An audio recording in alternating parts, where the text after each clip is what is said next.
On a hill covered in knee-high grass, there lived a hunter. It was a time near summer, the season when plants were at their most vibrant and full of life. This is where our story begins. One day, while walking through the forest nestled in the mountains, the hunter came across a fawn frozen in place on a cliff. Below the cliff, several wolves barked and prowled, chasing the little fawn. The hunter shot an arrow to scare off the wolves, and they scattered, leaving the fawn in safety. With the danger gone, the hunter stood below the cliff, while the fawn remained above. The hunter gazed up at the fawn, and the fawn cautiously observed him in return. But their exchange was fleeting. The fawn, unsteady on its feet, hesitantly climbed down the sloped edge of the cliff. Reaching a point where only a small jump was needed to touch the forest floor, it leapt and vanished into the woods. With nothing else to do, the hunter ended his hunt for the day, returned home, and fell asleep. The next day, the weather was just as pleasant, and a shabby-looking girl came to visit the hunter's home. The hunter asked the girl where she had come from. This was because the land where the hunter lived had no nearby villages, and apart from himself, no one else resided there. But the girl, as if unable to understand his words, only tilted her head or gazed steadily into his eyes. Finding no way to communicate, the hunter decided to leave the girl behind and head out for his hunt that day. However, when he returned home after finishing his hunt, he found the girl exactly as she had been when he left. She was wandering around the yard aimlessly. As the sun began to dip below the horizon, the hunter finally relented. Unable to abandon her in the fading light, he invited the girl into his home.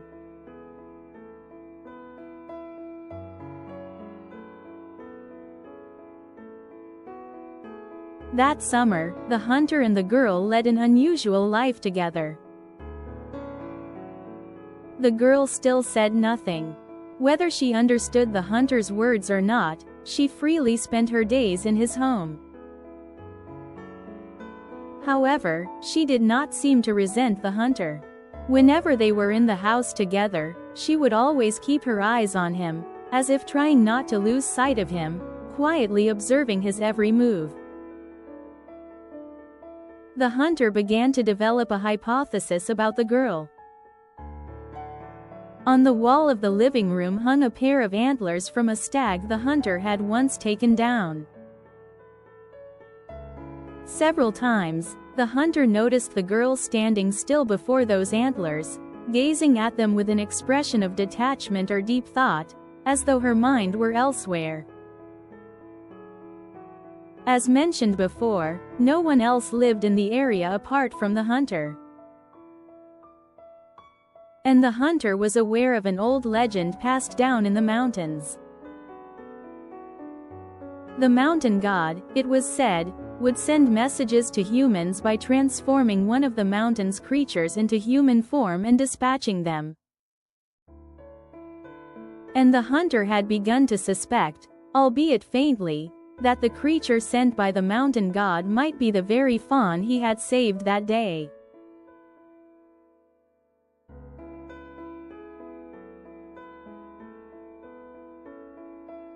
And so, the season turned to autumn, a time when preparations for the harsh winter ahead became increasingly demanding. By then, the girl had begun to help the hunter, albeit in small ways. One day, when the hunter returned from his hunt, the girl held out a basket woven from wicker. It seemed she had foraged for its contents in the forest. Inside the basket were acorns, walnuts, and other nuts she had gathered. Though the girl still did not speak, by that time, they had learned to understand each other's feelings through gestures and small actions. When the hunter taught her how to grind flour, the girl picked it up quickly, mastering the task in no time. The hunter, who had been troubled by the demands of preparing for winter, felt his tension ease just a little as he watched the girl quietly go about her work. Winter arrived. The wind sweeping through the mountains grew colder and colder, and overnight, the hills and mountains, along with the hunter's home, were blanketed in snow. Still, as always, the hunter's household faced the winter with thorough preparation and plentiful provisions. A warm fire crackled in the hearth. The only difference this year was that the hunter was not alone. The girl who had come to his house before the summer began was now sharing his home. Stockpiling enough provisions for two had required greater effort than usual, and while it seemed it would be a difficult winter, having someone by his side was reassuring. For the first time in many years, the hunter looked forward to the spring beyond the long, cold months of winter. The days passed monotonously. The sun rose, casting a dazzling shimmer over the snowy fields, and when it set, the nights turned frigid, blanketing the land with frost. Any footprints left outside were soon erased by fresh snow, leaving no trace of their existence. Time moved forward quietly and steadily. Eventually, the new year arrived, and February came. By then, the snow had piled so high around the hunter's home that most of the windows were buried, leaving only narrow openings through which the outside world could be glimpsed.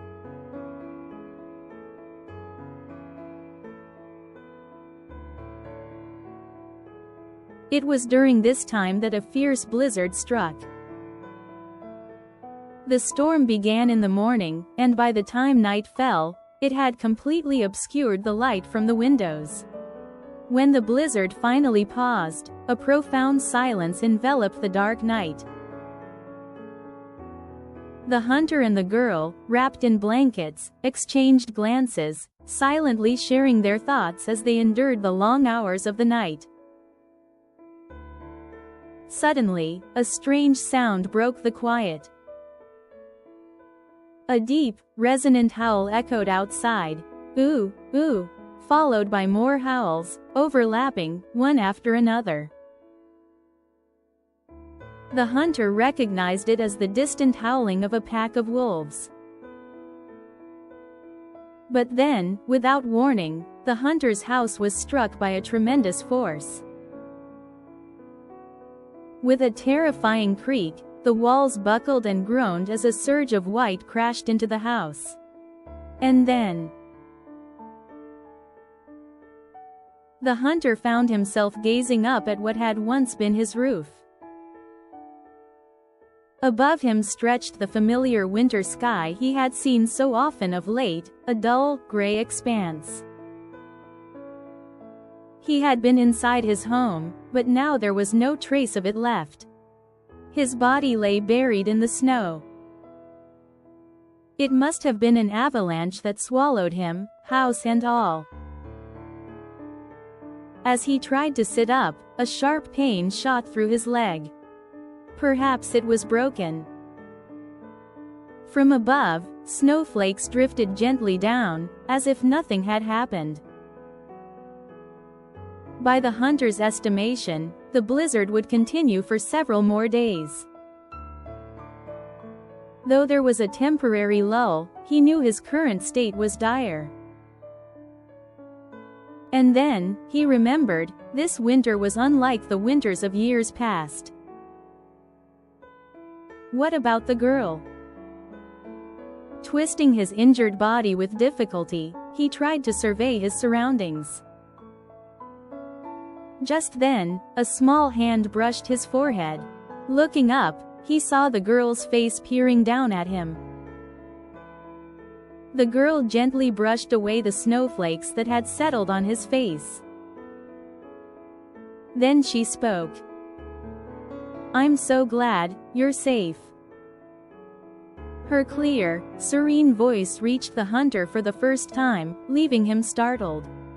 Yet even as confusion filled his mind, relief at seeing her unharmed brought tears to his eyes, blurring his vision. But that moment did not last long. The girl said softly, "I will ask for help." Leaving only those words behind, she stood and walked away, leaving the hunter behind. The hunter now found himself in spring. He was not the only one to have survived the long winter, so, too, had the grass and flowers that had endured under the weight of the snow, the buds that had braved the cold beneath their tough bark, and the animals that had hidden away in their dens. They all began to re-emerge into the world. The hunter resumed his livelihood, taking sustenance from the creatures of the mountains once more. The miracle that followed the girl's departure that day was not particularly extraordinary, but it was more than enough. The blizzard subsided, and the blue sky returned overhead. It was the kind of brilliant, rare blue sky that only winter could offer, stunning in its simplicity. Though the wind still carried a chill, the sunlight was warm against the skin, and that was all the hunter needed to regain his strength. Using the remains of his house as support, he fashioned a crutch. He moved into an old charcoal burner's hut that had survived the storm, and with determination, he weathered the rest of the winter. As for the girl, the hunter never saw her again.